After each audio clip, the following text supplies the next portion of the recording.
picking up where we left off. We just talked about Pb being the chemical symbol for lead. So if you move on down the list here, we have Au, which in Latin stands for aurum, and aurum means gold in Latin. Silver is abbreviated Ag, which in Latin, silver is argentum. So this is where we have some of these chemical symbols that don't always match up with the name. A lot of the times they come from old dead languages that nobody uses anymore.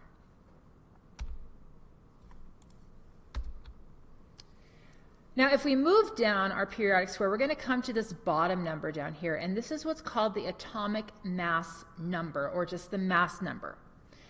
So this number right here is the number of protons plus the number of neutrons in an atom. So this is basically everything that's included in the nucleus is right here in your atomic mass, your protons plus your neutrons, everything that's in the nucleus. Why aren't electrons in there? Well, because if you remember yesterday, we said that electrons are only 1/1850th of a proton or a neutron. So the electrons are so small, they don't get to add to the mass. Now, you may notice that this is not a whole number. It is a decimal number. The reason that it's a decimal is because it's an average of what we call all of the isotopes of an element. And an isotope is just atoms in an element that have a different number of neutrons. So for example, the most commonly known isotope is called carbon-14. If you were to look at a periodic table, you would find carbon at number 6, and the number of neutrons that a normal carbon atom has is 12. Well, carbon-14 has an atomic mass of 14, which means that instead of having 6 protons and 6 neutrons, it has 6 protons and 8 neutrons.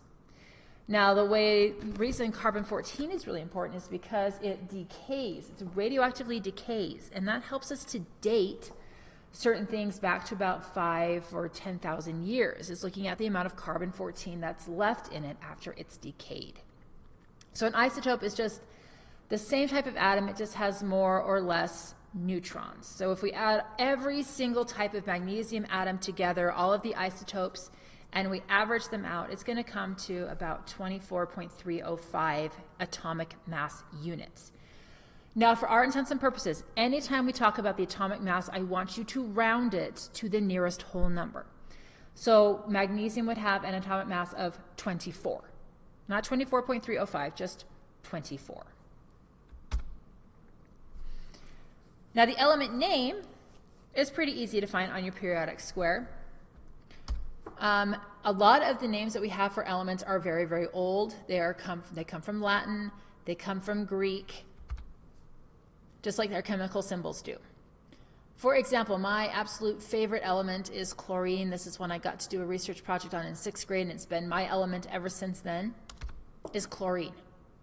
Chlorine is named after chloros, and it's the Greek word that means greenish yellow. So kind of that weird yellowy, greeny, pea, baby food color green. The reason they call it that is because chlorine gas, if you get a chance to look this up, is kind of a greenish yellow color.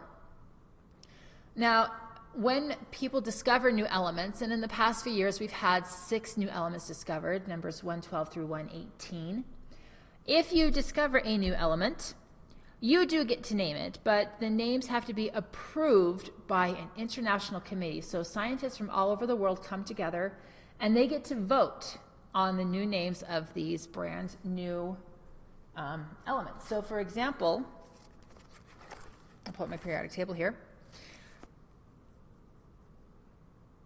Number 117 is tennessine, which would be named after the state of Tennessee, which is where this new element was discovered.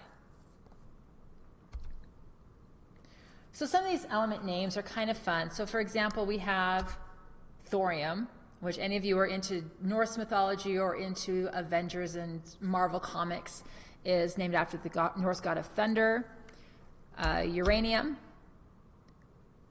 Neptunium on the periodic table comes after uranium, which is named for Uranus. Actually, that should be named for Neptune. Oh my goodness, that is I need to fix that. So Neptunium is named after Neptune, who is the Roman god